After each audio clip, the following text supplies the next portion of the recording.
সংবিধান সংস্কার সহ সংস্কারগুলোতে এমন কোনো উদাহরণ সৃষ্টি করতে চাওয়া ঠিক হবে না যা পরবর্তীতে আদালতে চ্যালেঞ্জের মুখোমুখি হয় বলে মন্তব্য করেছেন বিএনপির স্থায়ী কমিটির সদস্য সালাউদ্দিন আহমেদ।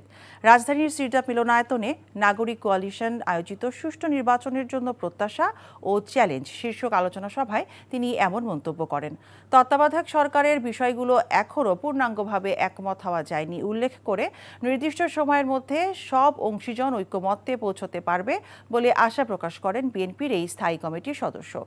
স্বাধীন নির্বাচন কমিশন, বিচার বিভাগের স্বাধীনতা, তত্ত্বাবধায়ক সরকার এবং মুক্ত গণমাধ্যম প্রতিষ্ঠা করা গেলে যে কোনো পরিস্থিতিতে সুষ্ঠু নির্বাচন অনুষ্ঠান করা সম্ভব বলে উল্লেখ করেন তিনি।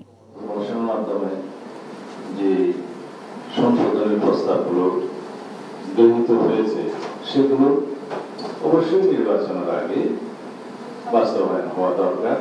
যেগুলো প্রতিনিয়ত হচ্ছে তার মধ্যে আরপিইউ একটি প্রধান আইন, রিপ্রেজেন্টেশন অফ পিপলস অর্ডার, যেটা আমরা জনপ্রতিনিধিত্ব আদেশ বলেই চিনি, এবং আচরণবিধি, এই দুইটা অধ্যাদেশের খসড়া নির্বাচন কমিশন থেকে আইন মন্ত্রণালয়ে জমা দেওয়া হয়েছে বলে আমরা জানি।